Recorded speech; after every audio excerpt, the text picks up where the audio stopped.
Hey everyone, my name is Matt and welcome to Cobbill Farms. I know it's been a little while. It's been what, almost a month since I put a video out for you last? Well, there's a reason for that. We've been a little bit busy, both here on the farm and off. So in today's video, I'm going to take you around and show you some of the projects that we've accomplished, show you some of the new life that we have here on the farm, and we even have a piece of new farm machinery, well, new to us anyways, that I want to show you. So let's get going. And I think we'll start right here in the old barn. We now have 2 brooder boxes, complete with chicks, here on the farm. The original box has 50 Cornish cross meat chicks in it. They're about a week old now.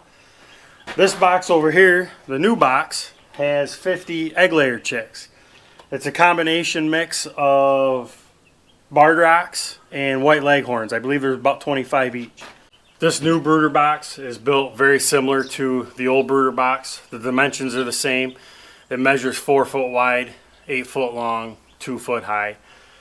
Really the only two differences between the two boxes, there's no center dividing wall that's removable on this box. I didn't even put one in.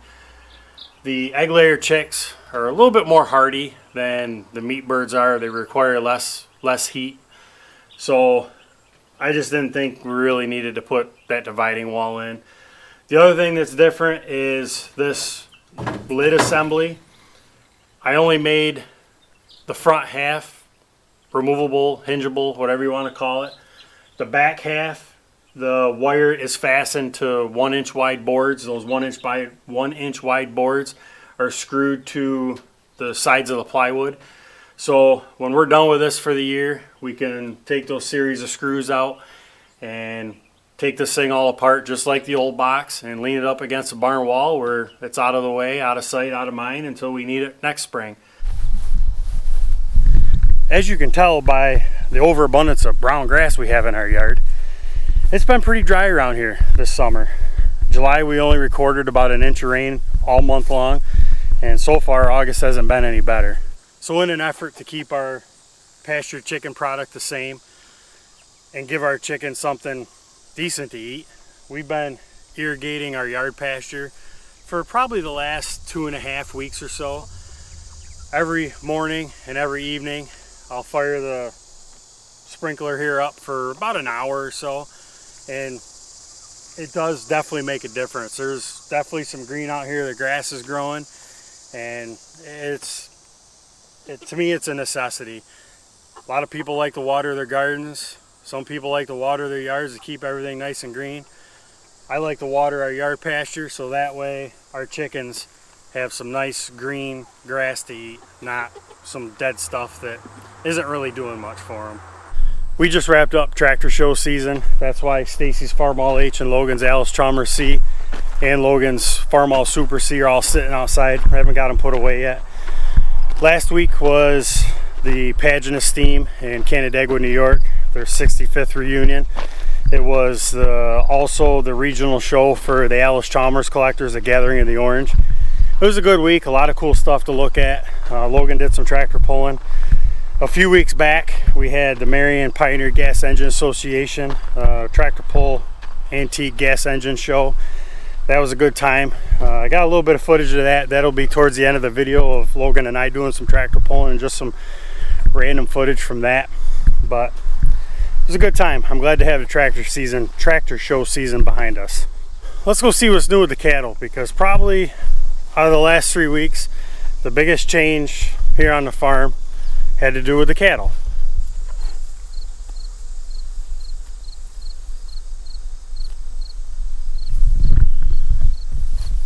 They have new pasture. A few weeks back, over the course of, I don't know, 7 or 8 days, working various different times on this project, I put up a T-post fence, 3 wires, all hot, complete with bracing, using, man, the name of that corner bracing system is escaping my brain right now. But basically, in the last fencing video I did over there in the corner where I built that corner, I built 4 more of them, and constructed this fence. I still have this dividing fence line here. I extended this wire out. It can hook on over here to the corner, and I have a post right here that it can hook on. So when I first turned them out, they came out into this smaller section to start with.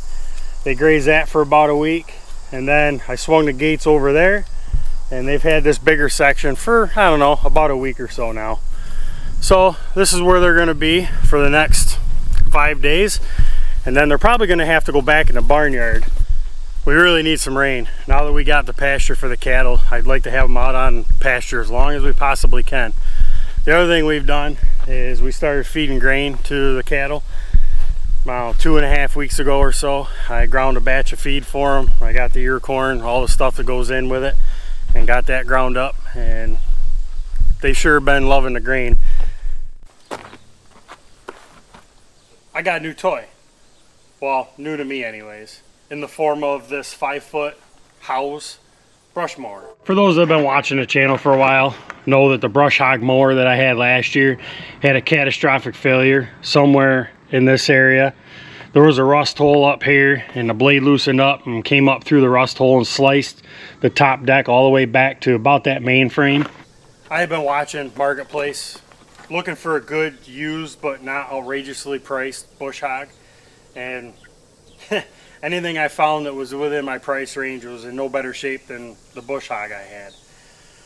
Well, I went as far as brought the old bush hog down, and I was going to see about resurrecting the top deck on it. Figured it'd be cheaper that way. Well, one afternoon I just happened to get on and was scrolling through, and this one popped up. And it caught my interest based on the price and from what the picture showed. And to top it all off, it was only about 5 minutes away from here. The only thing I had noticed was I only had one half of the PTO shaft. The tractor half was missing. But when I got looking at it, I said, this gearbox looks pretty similar to the one that's on my bush hog. So I took a chance on the fact that the shaft would be the same. It would fit on this gearbox, no problem. So I bought the mower. Got it home, and lo and behold, my hunch was right. And I'm pretty sure this gearbox is identical to what is used on the bush hog mower that I had. So we're gonna keep that one for some parts. But I checked the oil in that. I checked the blade bolts, everything was good and tight, and I put it on and went mowing. And the only other thing I found after the fact was there was some welds that were cracked when I was mowing. So I cleaned everything up, welded them there. I welded it here on the back side, welded it across the face, and I went back mowing some more. I mowed all around the farm here. I mowed some property on the next road over for somebody. And when I was finishing up over there, the only other thing I noticed, and why it's down here to the shop, this gearbox is starting to loosen up a little bit. These mounting bolts are all loosened up. I'm going to clean the top of this deck all off. I'm going to raise the mower all the way up.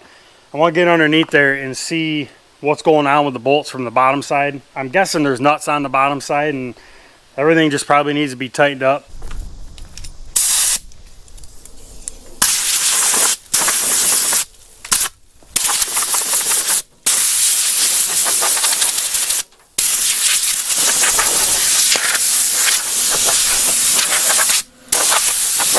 Yeah, I better put a jack stand underneath it so you safety chargers out there don't yell at me. Well, let's see what we can see under here.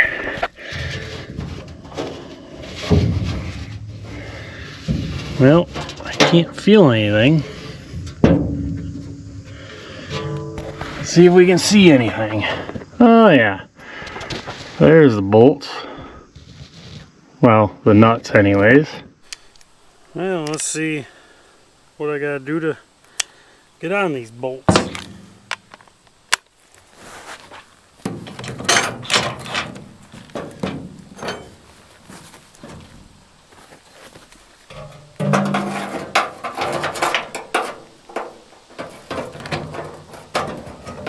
Well, let's see if I can get on here. Oh, maybe.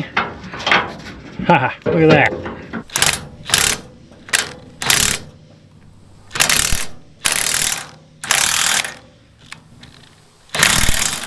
Wow. There's one. Look at that.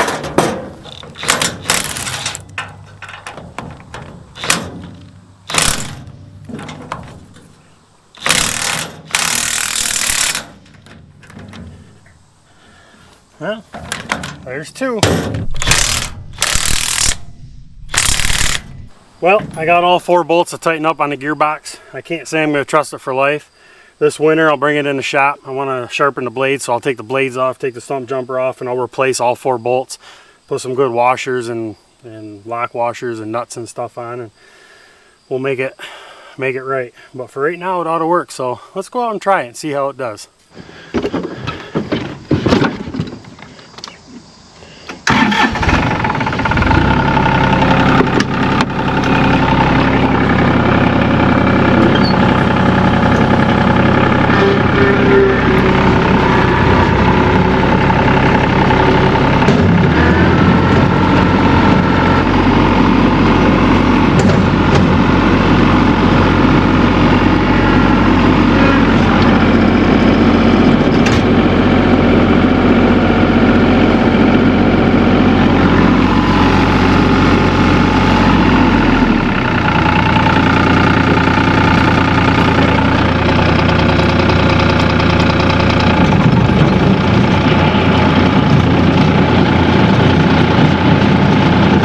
Looks good to me.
Well, this mower out of service for a few years to come. When I was looking for a new brush mower, I wasn't looking to be brand specific. Quite honestly, I was just looking for the biggest bang for my buck.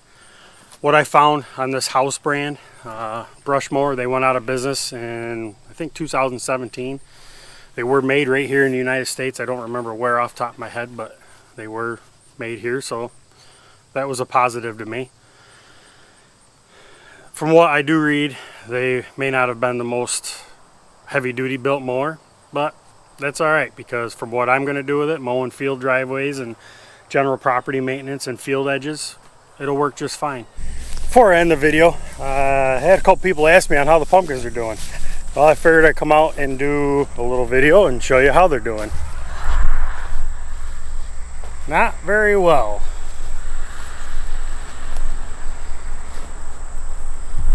So if you remember, I was out here earlier this summer after we planted them, about a week after we planted them.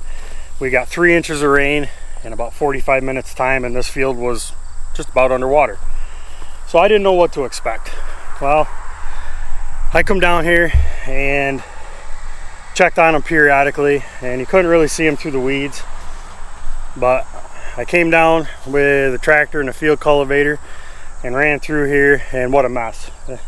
The soil is so soft and sandy that it was just uprooting the weeds and carrying them to one end of the field or the other. So once I got through this main portion of the pumpkins, I stopped, and then the other day I came down and mowed the rest of this all with the bush hog. But the pumpkins that did come up are looking pretty good. The leaves all look good. There's no discoloration like they're dry, so they're finding moisture. And we're even starting to get some fruit growing where the blossoms are. So ideally, I'd love for this whole field to look just like this minus the weeds, but this is what we got. I guess something's better than nothing. And when I was out here mowing the other day, I did find some fruit. It's already just about ready. These are blazes.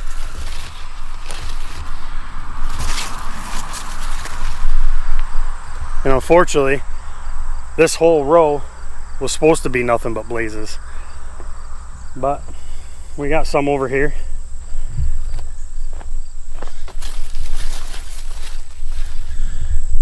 So there it is. It's not what I wanted, but it is what it is. You can't control Mother Nature. The fact that we haven't had any rain definitely has not helped. I haven't seen this field this dry in a really long time. The sweet corn we planted over along the backside, the deer got to 90% of that or better, so I just mowed it all down. Sweet corn's not something I don't think we'll be able to plant out here.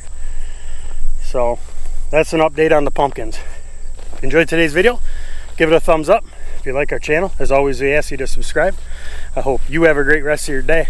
See you next time.